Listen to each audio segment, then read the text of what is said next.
Perlakuan Allah terhadap setiap orang adalah sesuai dengan kadar hubungannya dengan Allah. Meskipun musibah-musibah menimpa juga para kekasih Allah, pertolongan ilahi selalu nampak jelas menyertainya. Gairat atau kecintaan ilahi tidak akan merelakan apapun yang akan menghinakan dan menistakan mereka. Dan karena cintanya kepada para hamba tersebut, Allah tidak akan membiarkan siapapun yang ingin menghapus nama mereka dari dunia ini.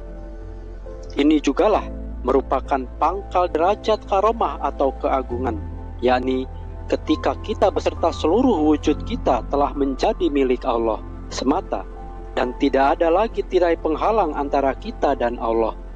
Kita menyempurnakan dan menunjukkan seluruh tingkat kejujuran dan kesetiaan yang merupakan pembakar segenap hijab. Saat itulah kita akan ditetapkan sebagai penerima karunia Allah beserta seluruh potensinya. Allah menampakkan berbagai macam tanda kebenaran bagi kita, yang sebagian berfungsi untuk menolak kejahatan dan sebagian lagi untuk memancarkan limpahan kebaikan.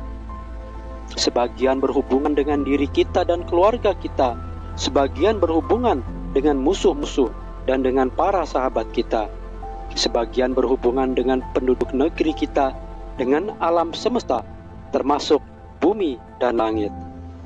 Pendek kata, hampir tidak ada satupun tanda keagungan yang tidak ditampakkan kepada manusia seperti itu. Fase ini tidak menuntut jerih payah dan juga tidak membutuhkan perdebatan apapun, sebab seandainya kita telah benar-benar mendapatkan derajat tertinggi ini, dunia sama sekali tidak akan mampu menandingi kita.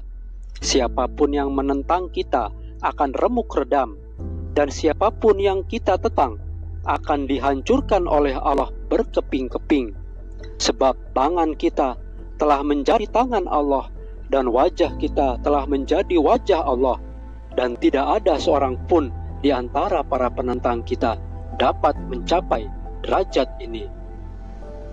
Faktanya, walaupun kebanyakan manusia memiliki uang, jika mereka berani bersikap kurang ajar menentang Maharaja yang kekayaannya tersebar di timur dan di barat, mereka akan mengalami kehinaan.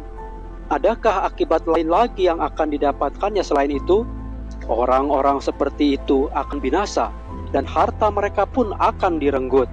Al-Aziz, yaitu yang maha perkasa, adalah nama Tuhan, dan Dia tidak akan memberikan kemuliaannya kecuali bila kita yang telah fana dalam kecintaannya. Az-Zahir adalah nama Tuhan, dan Dia tidak menganugerahkan penampakannya kecuali bila kita dalam posisi mengesahkan dan menunggalkannya, fana dalam jalinan persahabatan dengannya, dan berada pada tingkatan yang menyerupai sifat-sifatnya, sehingga Dia menganugerahkan sebagian limpahan nur-Nya kepada kita, dan menganugerahi kita dengan limpahan pengetahuan tentangnya. Maka kita akan beribadah kepada Sang Kekasih itu dengan segenap hati, ruh, dan kebesaran cinta kita, serta dengan sedemikian rupa mengharapkan keridaan-Nya sebagaimana yang Dia sendiri kehendaki. Manusia mengaku beribadah kepada Allah, akan tetapi apakah ibadah itu hanya bisa dilakukan dengan banyak sujud, ruku, dan berdiri saja?